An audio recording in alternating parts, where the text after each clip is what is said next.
온 땅의 언어가 하나요 말이 하나였더라.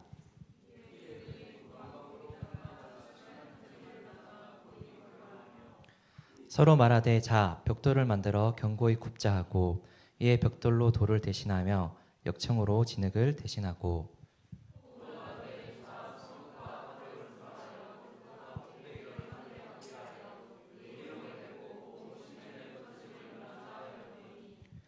여호와께서 사람들이 건설하는 그 성읍과 탑을 보려고 내려오셨더라.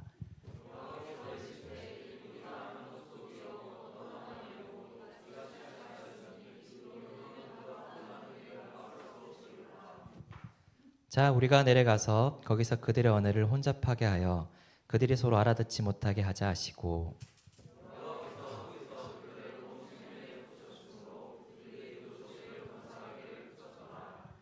그러므로 그 이름을 바벨이라 하니 이는 여호와께서 거기서 온 땅의 언어를 혼잡하게 하셨습니다. 여호와께서 거기서 그들을 온 지면에 흩으셨더라. 아멘.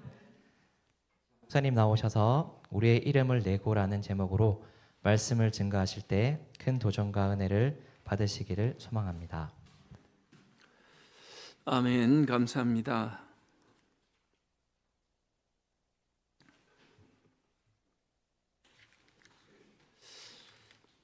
우리가 지난번에 좀 오래됐네요. 배움에 대해서 우리가 말씀을 나눴습니다.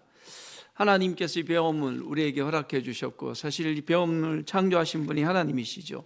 그래서 우리가 하나님이 우리에게 주신 이 배움의 기회들을 잘 활용하면 그것이 우리에게 복이 되고 축복이 될 줄 믿습니다. 그러나 오늘 안타깝게도 오늘 본문의 말씀은 그 배움을 잘 활용하는 것이 아니라 그 목적을 상실해버린 그 배움의 목적을 상실해버린 우리 인간에게 그 모든 상황이 얼마나 좋지 않은 결과를 가져왔는가를 우리에게 잘 보여주고 있습니다. 그래서 여러분 교회 학교 친구들이 있나요? 교회 학교 친구들에게 이 질문을 꼭 해보래요. 그래서 제가 한번 해보겠습니다. 잘 맞춰보기 바랍니다. 약 4,500년 전에 지어졌는데 아직도 어떻게 만들었는지 신비에 쌓여 있는 거대한 무덤은 무엇일까요? 교회 학교 친구들이 맞춰야 되는 이집트에 있는 거대한 삼각형의 거대한 무덤. 그렇죠, 피라미드. 또 한 가지 더 물어야 됩니다. 뭐냐면요, 세계에서 가장 긴 건축물은 무엇일까요? 가장 긴 중국에 있는 가장 긴, 맞아요, 만리장성. 사실 한 가지가 더 있지만 너무 어려워서 제가 생략하도록 하겠습니다. 이렇게 여러분 우리 인류는 참 많은 건축물들을 쌓아 올렸죠. 만리장성, 피라미드, 그리고 지금 세계에서 가장 높은 부르즈 할리파, 엄청나게 높은 건물이 있죠. 이런 건물들을 쌓아 올리고 또 건축물들을 완성했지만 오늘 성경에 보여주는 것처럼 위대한 실패작, 위대하진 않죠. 엄청나게 큰 공사를 시작했지만 실패로 마친 건축물이 있습니다. 그게 바로 오늘 바벨탑이죠. 바벨. 그래서 이 땅에서 가장 어리석은 인생이 뭔가? 시편에서 다윗은 이렇게 이야기합니다. 어리석은 자는 그 마음에 이르기를 하나님이 없다 하도다. 그래서 여러분 세상에 가장 어리석은 인생은 바로 하나님이 없다라고 생각하고 하나님을 대적하는 인생입니다. 하나님이 우리 인류에게 배움의 기회를 주셨고 그 배움을 활용해서 하나님의 영광을 드러내는 것이 배움의 목적인데 그 목적을 상실한 채 하나님이 없다라고 생각하고 하나님을 대적하는 그 삶이야말로 가장 어리석은 인생이라는 거죠. 그 어리석은 인생을 살았던 이들, 그게 오늘 이 바벨에서 보여주는 모습입니다. 그래서 여러분 바벨이 두 가지 의미가 있어요. 오늘 성경에서 보여주는 바벨의 첫 번째 의미는 뭐였습니까? 혼잡함이죠. 그냥 흩어버려서 그들을 혼잡하게 하심. 그게 바벨의 의미예요. 그 두 번째 의미가 있는데 이거는 바벨탑을 쌓았던 인간의 측면에서 보는 겁니다. 그들이 바벨탑을 쌓고자 했던 게 바로 뭡니까? 우리가 누구처럼 되고자 하는 거예요? 하나님처럼 되고자 하는. 그래서 하나님처럼 될 수 있는 문, 그 탑의 문이 있잖아요, 그죠? 그래서 그걸 신의 문이다. 그런 의미가 있습니다. 바벨탑이 신의 문. 그 문으로 들어가면 누구와 같이요? 신과 같이 된다는 거예요. 이 바벨탑을 쌓아올린 그런 모습, 목적, 배움의 목적을 상실해버린 그런 아픈 교훈을 우리가 받을 수 있습니다. 먼저 1절, 2절 말씀을 한번 배워보도록 하겠습니다. 1절과 2절입니다. 같이 한번 읽겠습니다.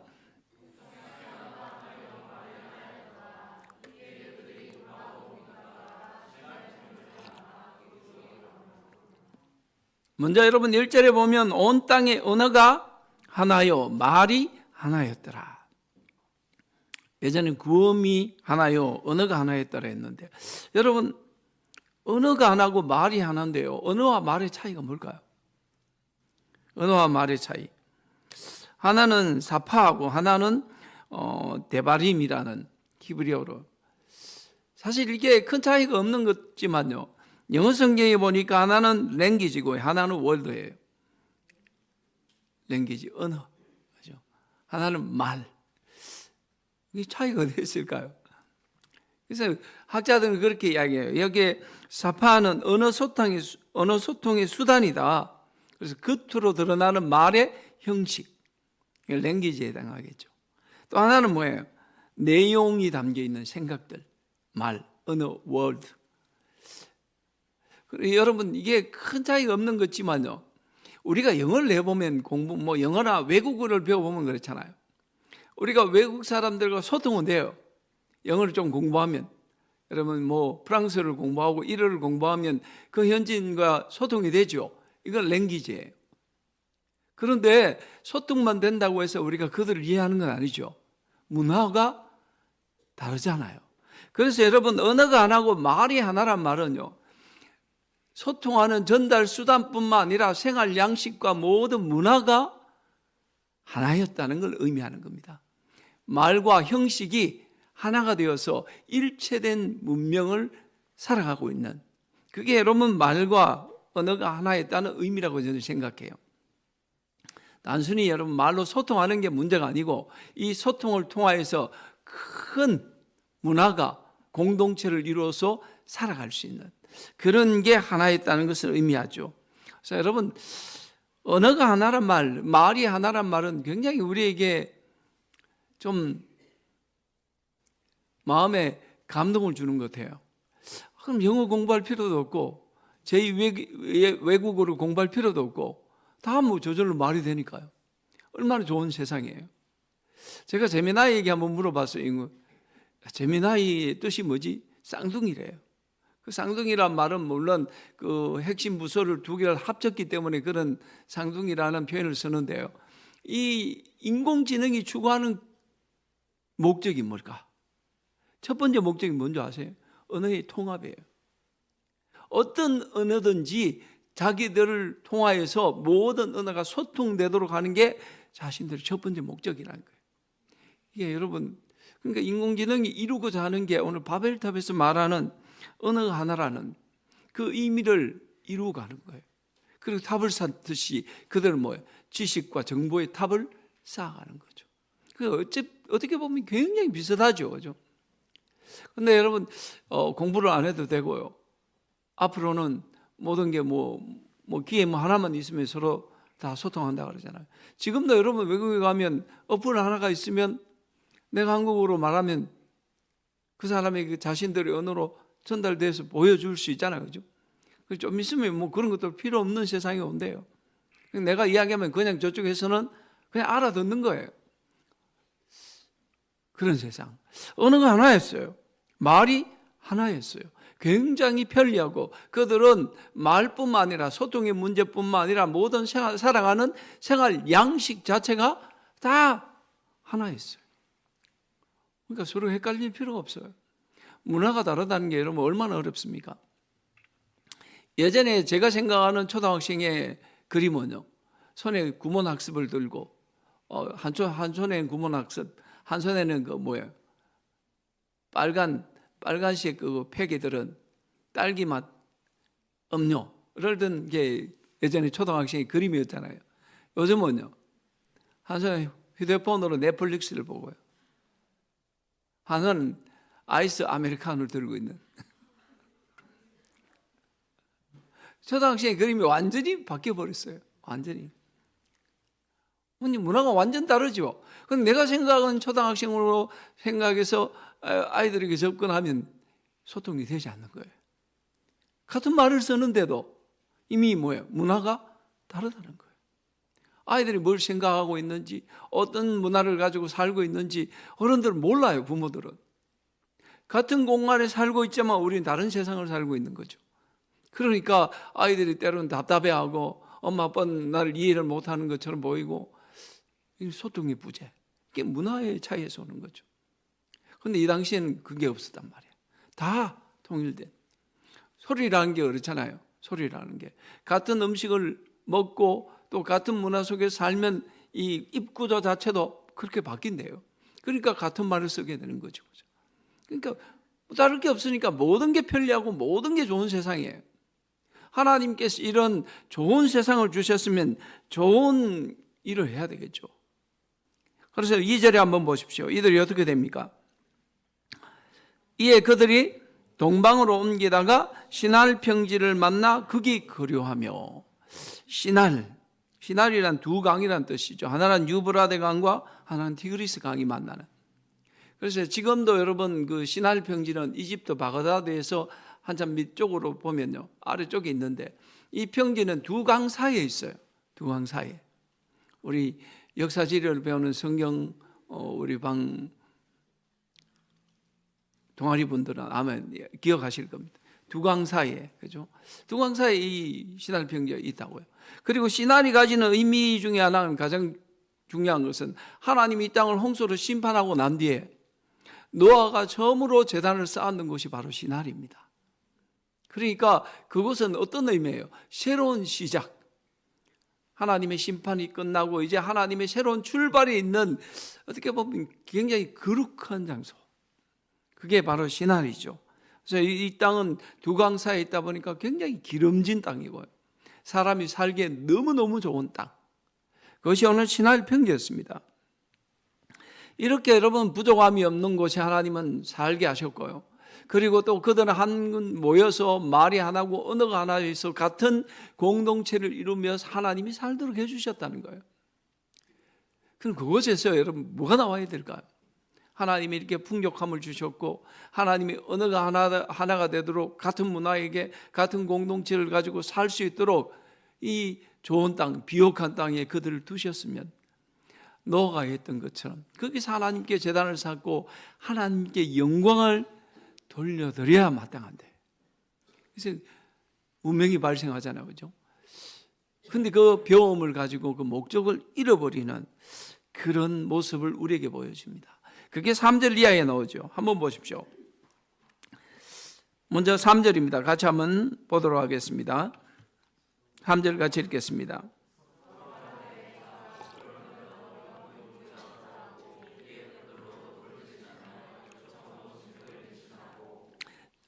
서로 말하되 4절에도요. 또 말하되. 자, 이건 여기에 여러분 무슨 의미가 담겼어요? 서로 말한다는 서로 누굴 의미합니까?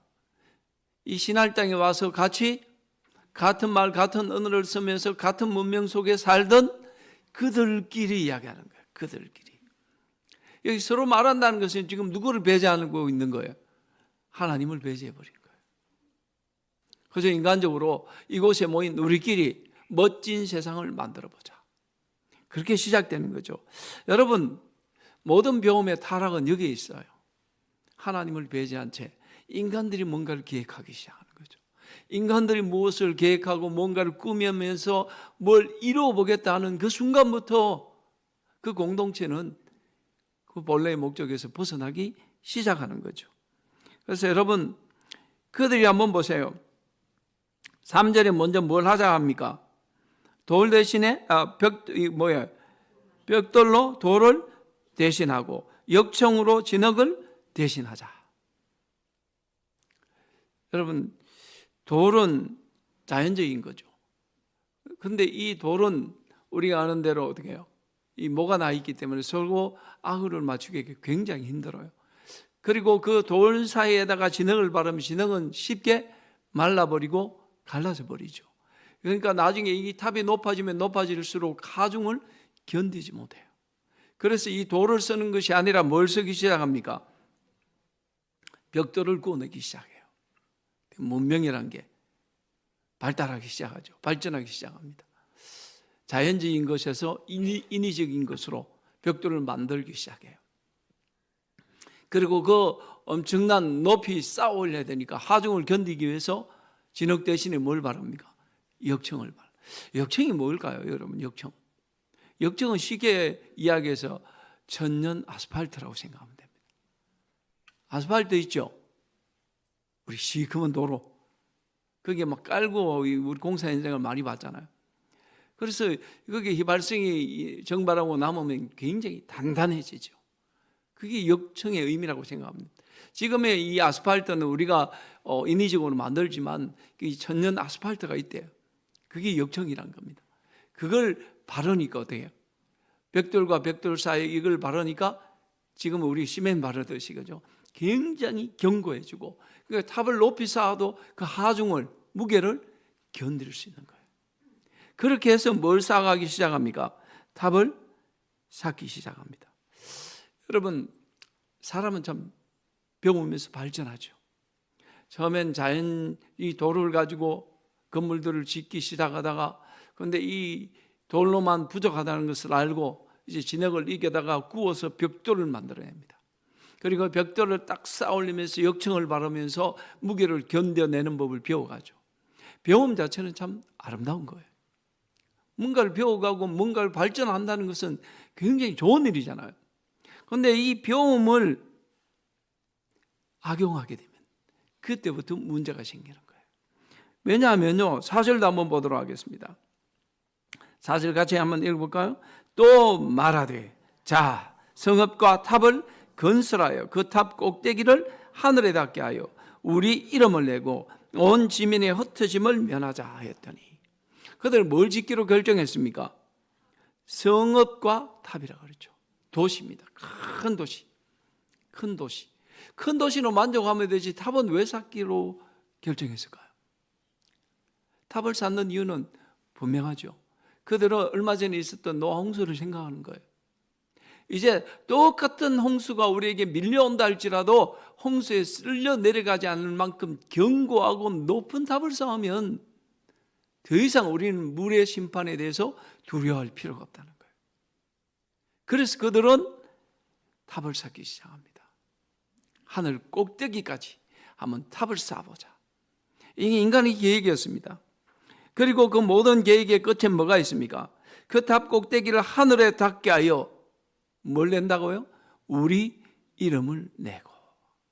우리 이름을 낸다는 건 다른 게 아니고 영어 성경에 보니까 famous, 널리 알리는.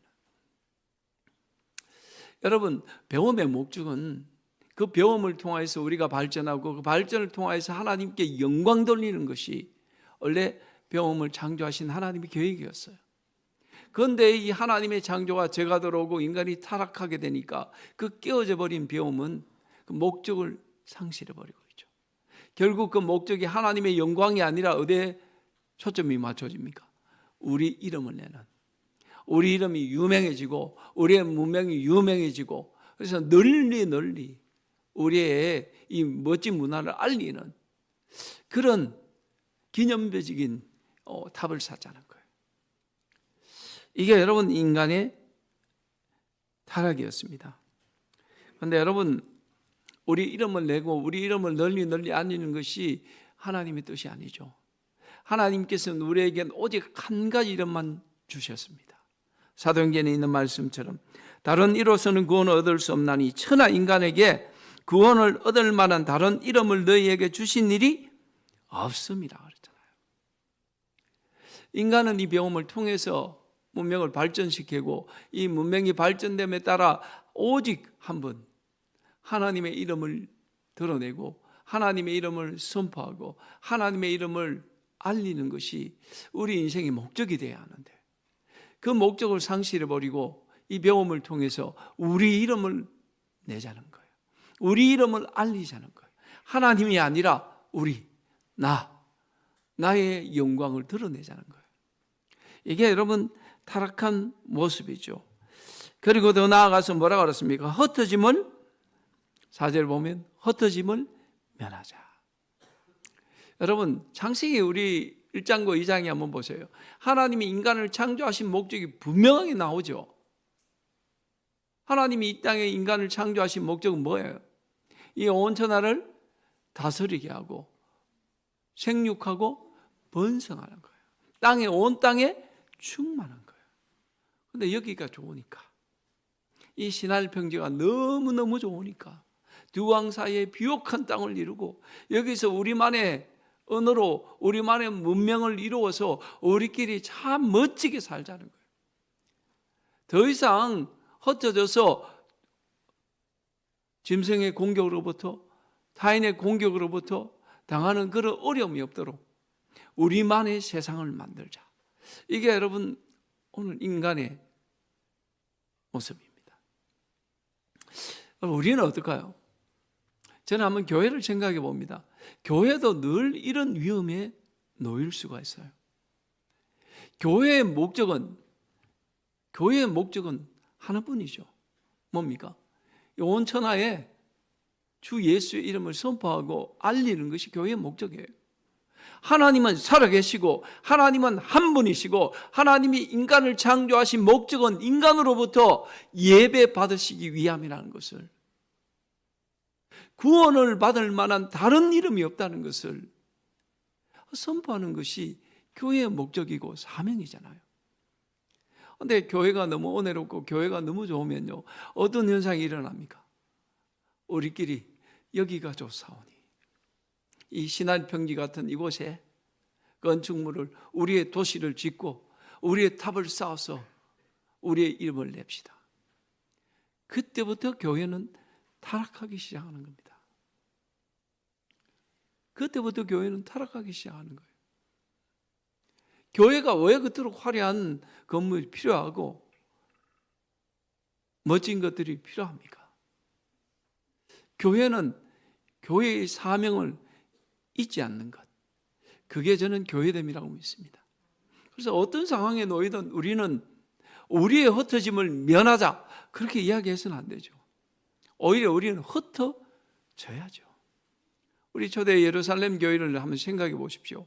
그들이 예루살렘에서 베드로가 말씀을 전하니 3,000명이 돌아오고 5,000명이 회개하고 교회는 날로 성장하고 부흥하고 모인 자들은 서로 유무상통하고 천국 같은 삶을 사는데, 근데 그게 하나님 보시기엔 좋지 않았단 말이에요. 그러니까 교회 안에서 문제가 생기기 시작하죠. 히브리파, 헬라파 간의 과부 문제로 다툼이 일어나고 자꾸 잡음들이 생기기 시작해요. 왜 그랬을까요? 예수님께서 우리에게 분명히 말씀하셨잖아요. 오직 성령이 너희에게 임하시면 너희가 그 능을 받고 어떻게 해야 돼요? 예루살렘만 있으라 그러지 않았어요. 예루살렘과 어디로 가야 돼요? 사마리아와 온 유대와 사마리아와 땅끝까지 가는 게 주님의 사명이었단 말이에요. 그런데 우리가 여기가 좋사오니 예루살렘이 너무 아름답고 천국 같으니까 여기에서 우리가 모여 있어 흩어짐을 면하자. 이 똑같은 모습이잖아요. 흩어짐을 면하자. 교회는 그렇게 살면 안 되죠. 교회는 흩어짐을 당연하게 알아야 돼요. 우리의 사명은 각 목장이 흩어져서 우리의 지역 가운데 그리스도의 복음을 전하는 것이 교회의 사명이고 우리가 목장이 해야 할 일이잖아요. 우리는 캠퍼스에 가서 저 죽어가는 청년들에게 복음을 전하는 것이 당연한 우리의 사명이고 그 일을 위해서, 그 일을 감당하기 위해서 기도하고 우리는 힘을 모으는 거예요. 우리끼리 천국 같은 삶을 살자는 게 아니고요, 흩어짐을 면하자는 게 아니고, 우리끼리 좋아서 되는 게 아니고, 우리끼리 모여서 기도하고 얻은 힘을 가지고 나가자는 말이에요. 땅끝까지 가야 된단 말이에요. 그게 교회고 교회의 사명입니다. 그 사명을 우리는 감당해야 되겠죠. 언제까지요? 주님 다시 오실 때까지. 주님 다시 오실 때까지 우리는 그 사명을 감당해야 합니다.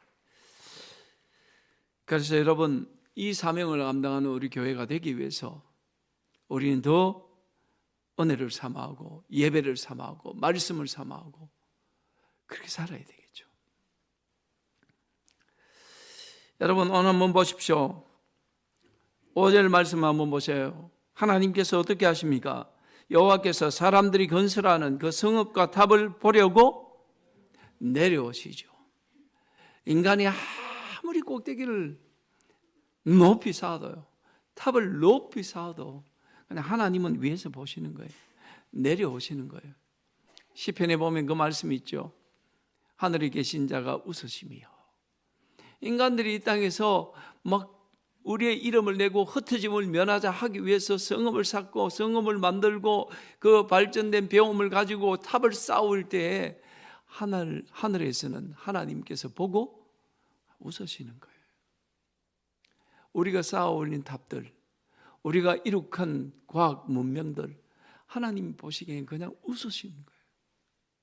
하나님 말씀 한마디면 다 불타 사라질 것들이에요. 우리가 요즘 전쟁을 보면서 여러분 뭘 느끼십니까? 이란과 미국 간의 전쟁을 보면서 버튼 한번 누르니까 사람 생명이 수십 명, 수백 명, 수천 명이 한순간에 사라지죠. 참 과학이 발달했죠. 엄청나게 정밀하게 원하는 곳에 정확하게 폭탄을 터뜨릴 수 있는. 그리고 그 미사일이 그 빠른 속도로 가는데 그걸 또 쏴서 격추시키죠. 이런 엄청난 과학 문명을 가지고 사람이 하는 일을 한번 보세요. 무슨 일을 하고 있습니까? 노벨이 처음 다이나마이트를 만들었죠. 노벨이 처음 다이나마이트를 만들었을 때 이 다이나마이트를 가지고 뭐 하자고 만들었어요? 사람들이 힘으로 정으로 곡괭이로 돌을 깨기가 너무 힘드니까 광산에서 채굴을 하기 좀 쉽도록 이 다이나마이트를 만들었다고요. 그런데 오늘날 이 다이나마이트를 가지고 이 발전된 과학 문명을 가지고 사람들이 하는 일을 보세요. 서로 죽이고 파괴하고 부수는 일을 하고 있잖아요. 위대한 과학 문명을 가지고 사람을 살리고 사람을 이롭게 하는 게 아니라 서로 죽이는 데 사용하고 있다고요. 뭐 제가 들어보니까 미사일을 한번 탁 쏘면요 이게 수십억이 들어간대요. 수십억이. 그걸 또 한쪽에서는 또 수십억을 들여서 또 막는 거예요. 그래서 쏘고 막고 하는데요, 한 번에 우리가 볼 때는 불꽃쇼 같은데요, 수백억이 사라지는 거예요.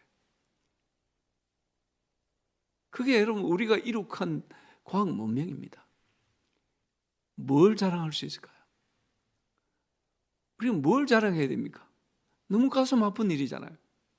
지구 한편에서는 먹을 게 없어 굶어 죽는 사람들이 있는데 그냥 허공에다 그 엄청난 돈을, 그 엄청난 과학 기술을 가지고 하는 일이 그냥 날려버리는 거예요. 그냥 뭐 이렇게 가다 언젠가는 겨울을 맞이하겠죠. 누가 됐든 뭐 우리 어떤 한 방이면 지구를 다 파괴할 수 있잖아요. 핵, 그죠? 핵이 서로 간에 핵을 뭐 몇 번만 날리면 지구 다 파괴되는 거 우리 알고 있잖아요. 그게 여러분 우리가 쌓아올린 문명이고 쌓아올린 바벨탑이에요. 그러니까 하나님께서 위에서 보시고 웃으시는 거죠.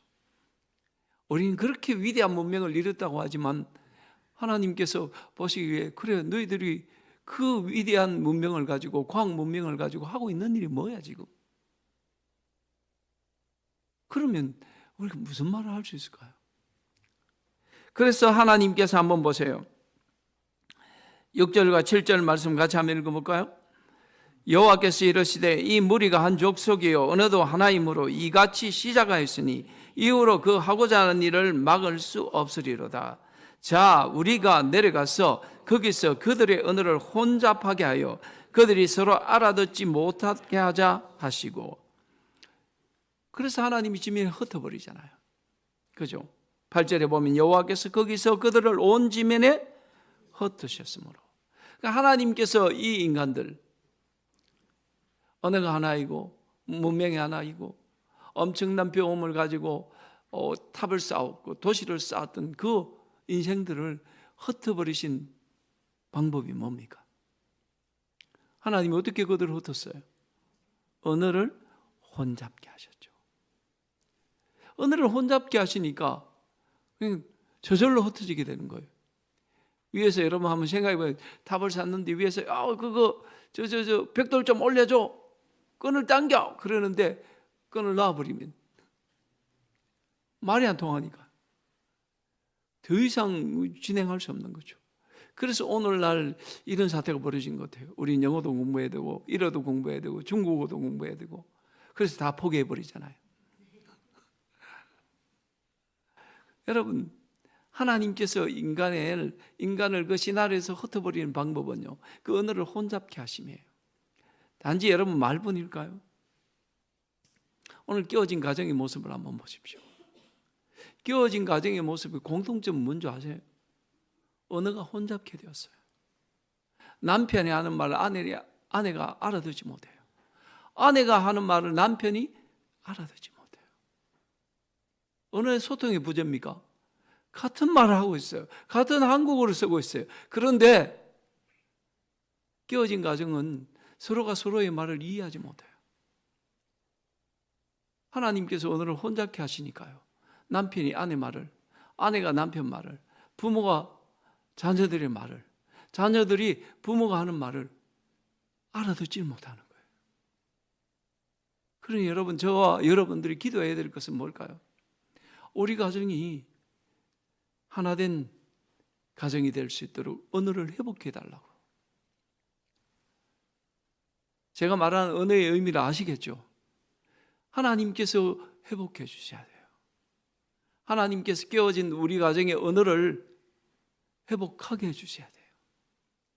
그래서 아내가 하는 말을 남편이 알아들을 수 있도록, 자녀들이 하는 말을 부모가 알아들을 수 있도록. 그렇게 회복되지 않으면 우리 가정은 점점 어려워질 겁니다. 점점 어려워질 거예요. 단순히 노력만 한다고 되는 게 아니에요. 하나님의 은혜가 그 가운데 오셔서 정말로 저 사람이 하는 이야기 내가 귀 담아 듣고 마음에 담아서 이해가 돼야죠. 저 사람이 왜 저렇게 이야기하는지, 무슨 말을 하고 있는지 서로가 알아들을 때에 대화가 되잖아요. 오늘 하나님께서 이 시나리오에 모인 인생의 무리를 흩어지게 하시면 그들이 언어를 혼잡케 하심입니다. 그래서 그 탑 이름을 바벨이라 했죠. 혼잡함.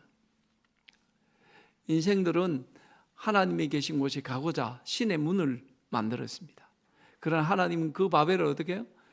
혼잡게 만들어버렸어요. 흩어지게 만들어버렸어요. 결국 그 흩어짐은 배움의 목적을 상실했기 때문입니다. 그러면 여러분, 회복하기 위해서 뭐가 필요할까요? 그 본래의 목적을 찾아야 되겠죠. 그 배움의 본래의 목적은 우리의 이름을 내는 게 아니에요. 흩어짐을 면하는 게 아닙니다. 그 배움을 통해서 온전히 하나님께 영광 돌리도록 하나님은 우리 가운데 배움을 주셨고 지혜를 주셨단 말이에요. 학생들이 공부해야 될 이유도 마찬가지 아닙니까? 그저 좋은 대학 가기 위해서, 좋은 직장 가기 위해서 공부하는 게 아니라 내가 이 공부함을 통해서 나에게 지혜를 주신 하나님을 찬양하고 하나님께 영광 돌리는데 우리의 배움의 목적이 있는 겁니다. 우리의 가정은 그렇게 배워가야 돼요. 여러분, 겸손하십시오. 내가 내 남편을, 내가 내 아내를 다 이해하고 있다고 생각하지 마세요. 나는 정말 이해 못해요. 내가 자녀를 다 이해하고 있다고 생각하지 마십시오. 이해하지 못하고 있다고요. 우리는 서로가 언어가 달라요. 그러면 어떻게 해야 돼요? 배워야죠. 저 사람이 무슨 이야기를 하는지 배워야죠. 남편은 아내에게서, 아내는 남편에게서, 부모는 자녀에게서, 자녀들은 부모에게서 서로의 말을 배워야 돼요. 어떻게 함으로요? 하나님의 본래의 목적을 회복함으로. 그 배움의 본래의 목적을 회복해서 여러분의 가정이 세워지면 이 사회가 세워지고, 사회가 세워지면 국가가 세워지는 거 아닙니까? 그렇게 해서 하나님이 창조하신 본래의 이 지구의 모습을 회복해 가자는 겁니다. 그게 오늘 우리가 바벨탑을 통해서 배울 수 있는 교훈이죠. 우리 이름을 내는 것, 흩어짐을 면하는 게 배움의 목적이 아닙니다. 노아가 했던 것처럼 우리에게 삶을 주시고 새날을 주신 하나님께 영광 돌리고 하나님을 예배함으로써 우리의 흩어짐을, 정말로 우리의 흩어짐을 막을 수 있는 우리 사랑하는 주의 성도들과 우리 가정 될 수 있기를 축원합니다.